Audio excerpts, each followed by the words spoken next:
You are Locked On Wolverines, your daily podcast on the Michigan Wolverines, part of the Locked On Podcast Network. It is an extremely happy Tuesday for the Michigan faithful. Locked On Wolverines podcast, part of the Locked On Podcast Network, where it is your team every day. I am your man on the ground, Isaiah Hole, publisher of Wolverines Wire through USA Today Sports Media Group. I picked a good day to wear a Michigan hoodie, especially for all y'all who don't like the other schools. The other school, it's not even about the other schools. It's just about the home field generally. This is Valiant that we got here. So earlier today, I was, it was like an hour and a half ago, I was talking to my guy, Charlie Hoover, over at Rocket Mortgage. And we're trying to get everything in order for the house. And because we close a week from tomorrow. And he's like, is there anything else that we can, you wanted to talk about before we move on? Or before, I let you go. And I didn't want to talk about what was happening with the house. I was like, what am I going to talk about on the podcast? What am I going to talk about? And I came up with some ideas, and I'm like, all right. Little did I know, we've got something big to talk about. And that is Jordan Marshall committing to Michigan tonight, the four-star running back out of Cincinnati, Ohio. That's Michigan's second Cincinnati-based commit this cycle. And he's a guy, unlike all of the other Ohio guys that we've been talking about, Ted Hammond or Luke Hamilton, or even a guy like Brian Robinson. Jordan Marshall has an Ohio State offer. And he was arguably, at worst, probably a top 3 target for Ohio State.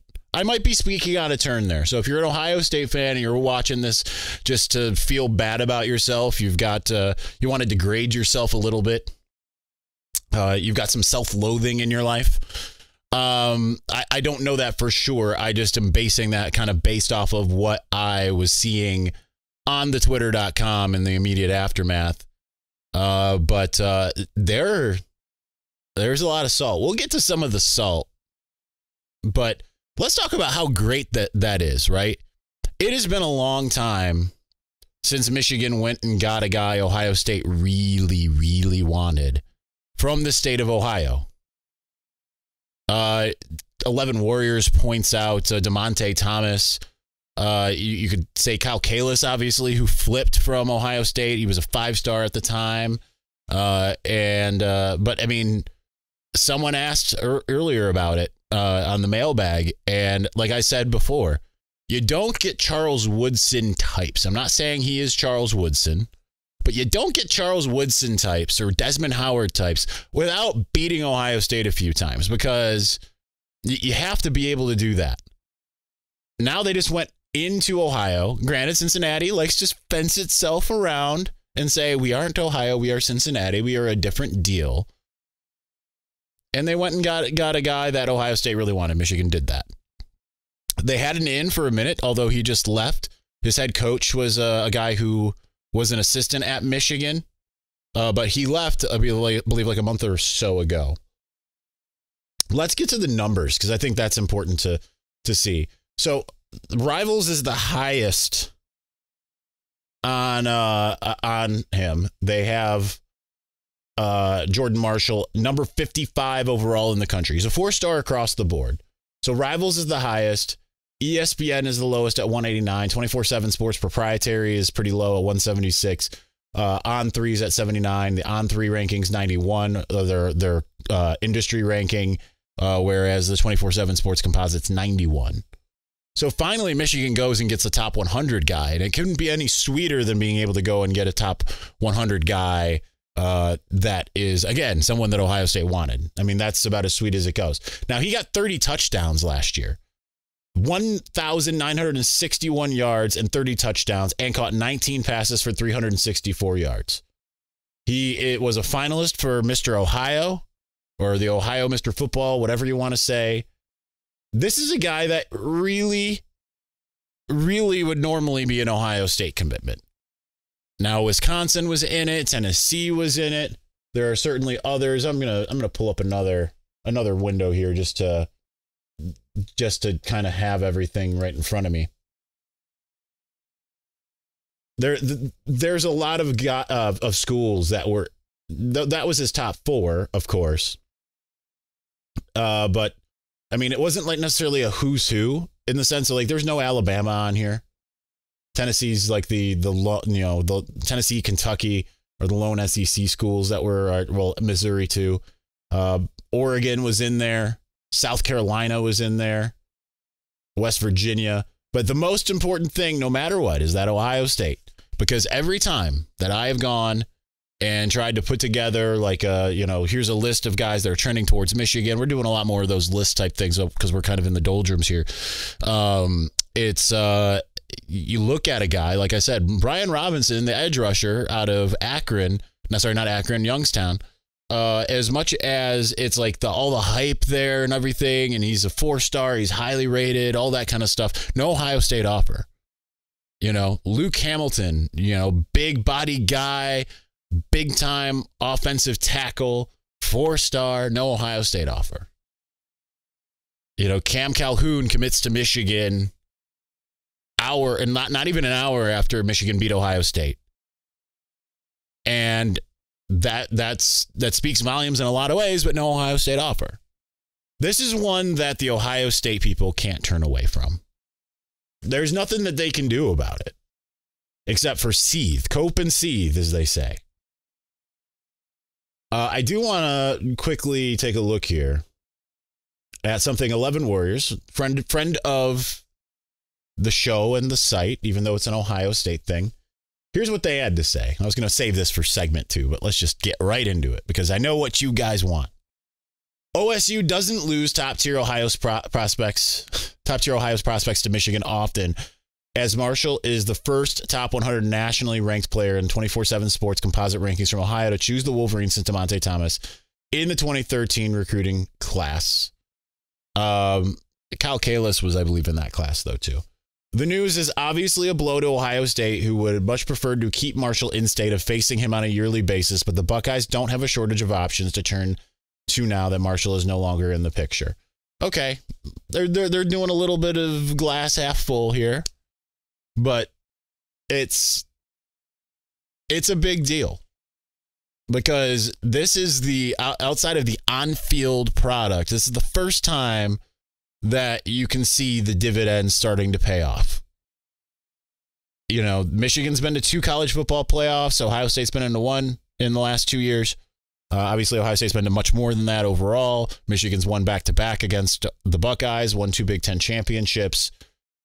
A couple years ago, this kid would have, if he didn't go to Ohio State, I mean, you look at Tennessee and say that's probably the destination. But things have changed. And like you said, this is a big blow to Ohio State. This is from Griffin Strom over at 11 Warriors. They would have much preferred. I think that's being light with it. That is being very light with it because I think they'd more than much prefer. I think that they would have done just about anything to keep this from happening.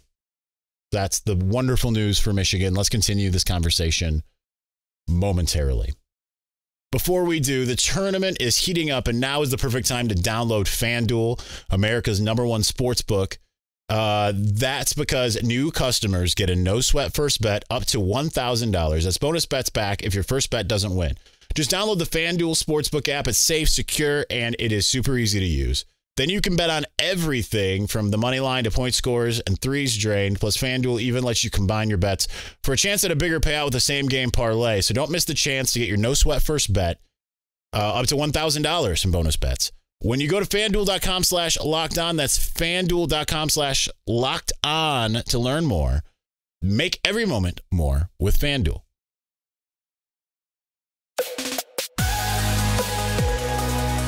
All right, I cannot overstate just how huge this commitment is, because this is the first tangible the tide has really turned.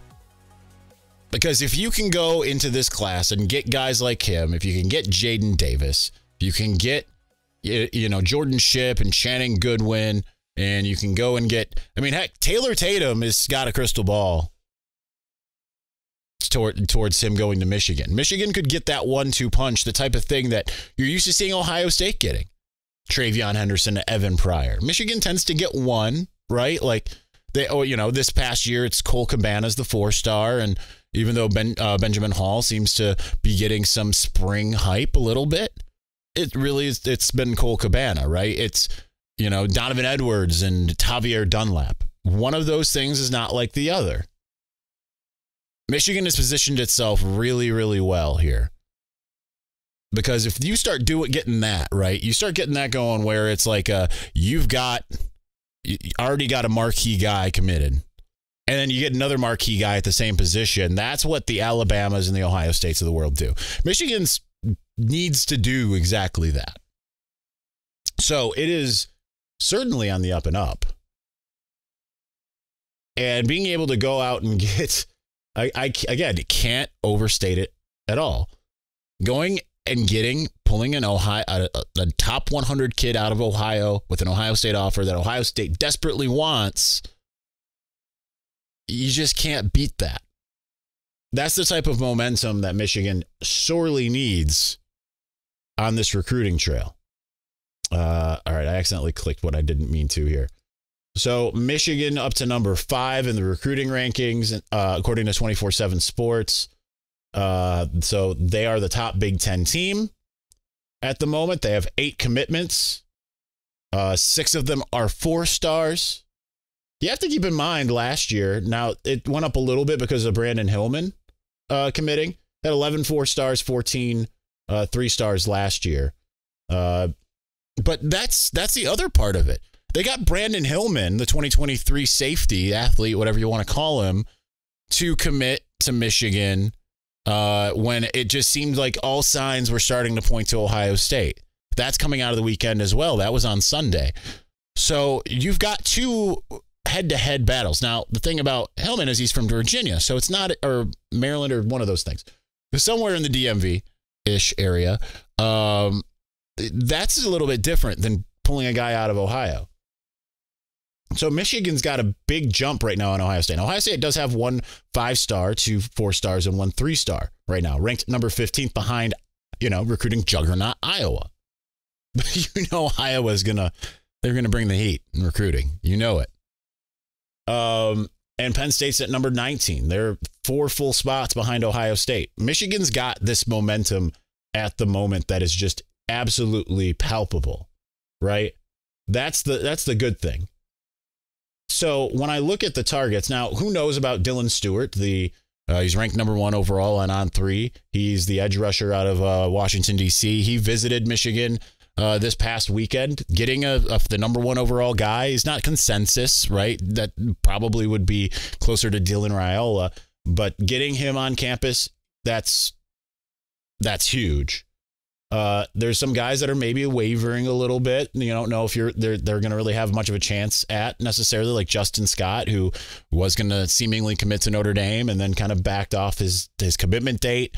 He's still out there. He's another 5-star. Jaden Davis is trending towards Michigan. Taylor Tatum's just out of 5-star range. Like I said, he is ranked, or he's got the 1 crystal ball indicating that he is going to Michigan. Let me tell you who gave that. Mike Roach, out of Texas. Keep in mind, he's a Texas guy. This is not a Michigan homer, Michigan slappy putting in the prediction for Taylor Tatum. This is a guy that's close to the recruitment in Texas. That's pretty key. Brady Prescorn, tight end, out of Rochester Adams, ranked 51st in the nation. I would bet that he probably will end up at Michigan. Aaron Childs, 80th in the country, linebacker out of Good Counsel, Blake Countess's school. I feel like he's probably going to Michigan. Let's see, who are the other ones that I would say? Brian Robinson, like I said, Youngstown, Ohio. I would bet he's going to come to Ann Arbor. They've already got Jacob Oden in there. They've already got Hogan Hansen. Blake Frazier, Max Anderson, a couple other guys that feel like they're probably Michigan bound. And you know that they're going to come up on some names. I'm seeing some names here that are kind of in the loop, but don't necessarily feel like a guy like King Joseph Edwards, who tweets a lot about Michigan, but doesn't necessarily feel like that's where he's trending. This is the type of thing that's going to perk those eyeballs up a bit, right? Because suddenly some of these guys are going to look at it. Now, if you add Jaden Davis, the eyeballs open wide, right? Suddenly you start looking at it and you're like, these recruits are going to be like, I want to go play with those guys. It's a momentum thing, and it's starting to actually snowball. Now, they need to close on Davis. They need to close on some of these other guys. Taylor Tatum's going to take his recruitment pretty far, so that thing can change. But if you can start to get some of these, 4 stars, high 4 stars, some of these 5 stars, you couple that with the fact of what Michigan's done on the field and what Michigan's expected to do on the field, you're cooking with some gas. You're cooking with some powder keg, some explosives. You're burning the heck out of the food that you are trying to make because things are elevating and escalating to that point.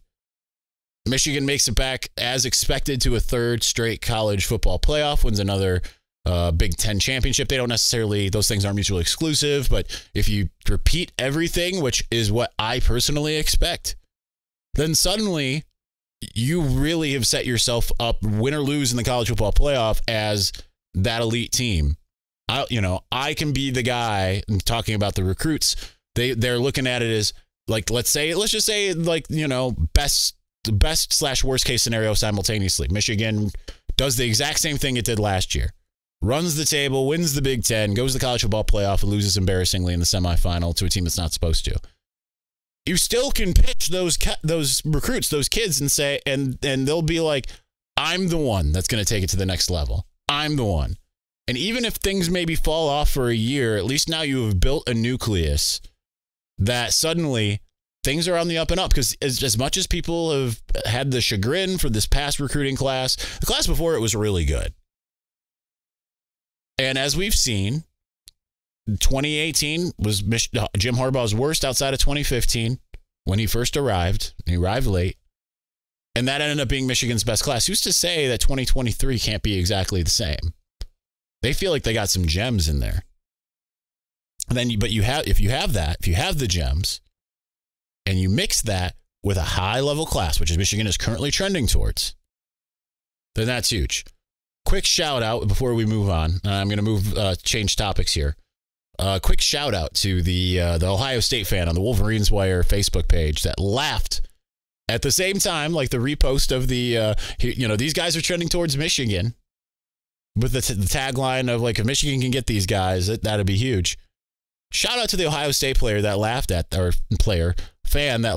that right around the same time that the Buckeyes lost Jordan Marshall in Michigan. Yeah, it's so far-fetched. Yeah, you guys have won the last 2 in your heart, in your mind.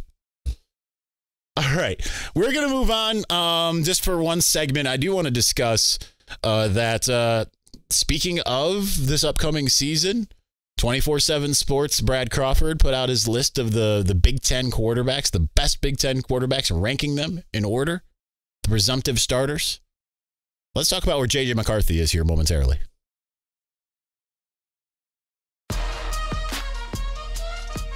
All right, let's continue onward. So, 24/7 Sports, Brad Crawford put out a list of the top, ranking all the Big Ten presumptive starting quarterbacks. And Ohio State, for once, does not have the number 1 guy in the conference. Kyle McCord, presumptive starter over Devin White. Number 4. J.J. McCarthy, not middle of the pack, not low of the pack. At the very top of it all, at number 1, according to Brad Crawford. Now, some of that, assuredly, like if C.J. Stroud was coming back, he would be number 1. There's no question about that. And you look across the board, you've got a lot of new starters. Right? Penn State's got a new starter, Drew Aller. No more Sean Clifford. Not that he was a top guy, but, like we always say, experience tends to be the thing. Granted, he's kind of been a known commodity for the last 15 years. Peyton Thorne is on that list. It seems like he's been at Michigan State forever. I think he was middling.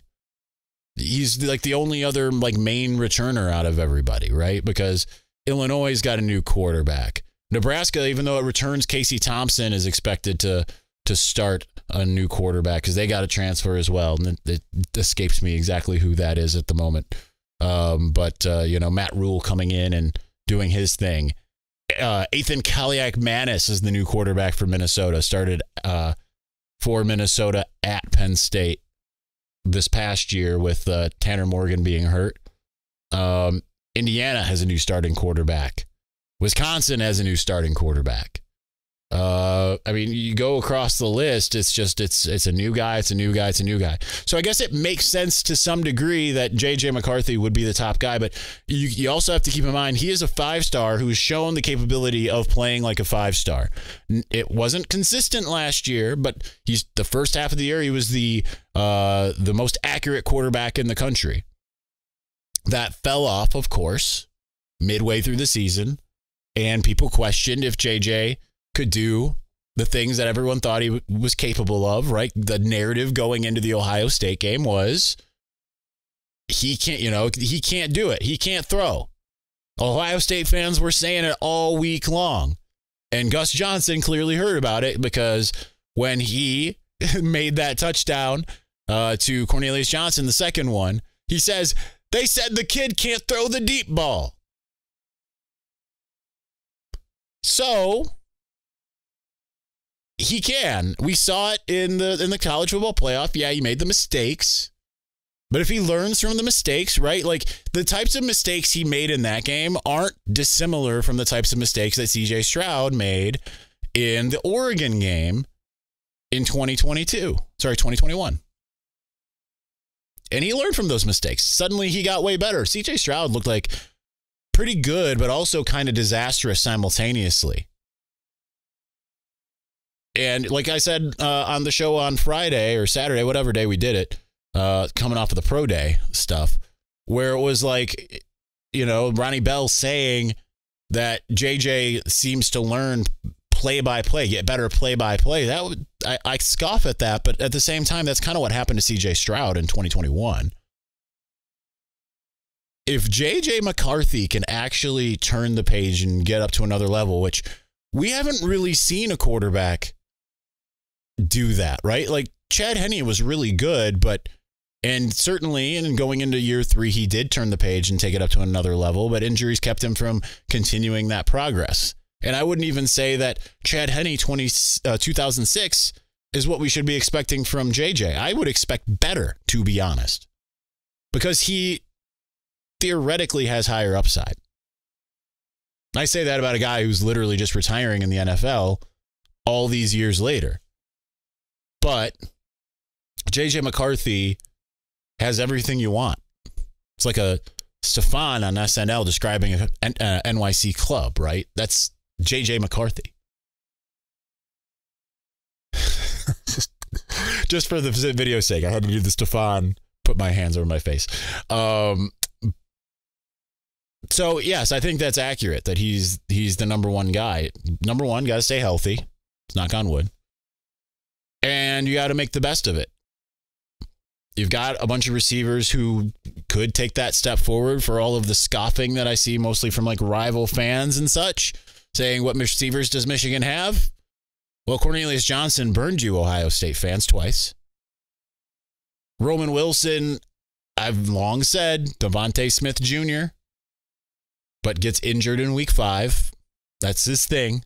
Just leave him at home when you travel to Nebraska this year. Just don't bring him. Darius Clemens getting some mentions at Pro Day. Tyler Morris, we talked about him extensively on Monday's show. You've got some bodies that can go out there and do the job.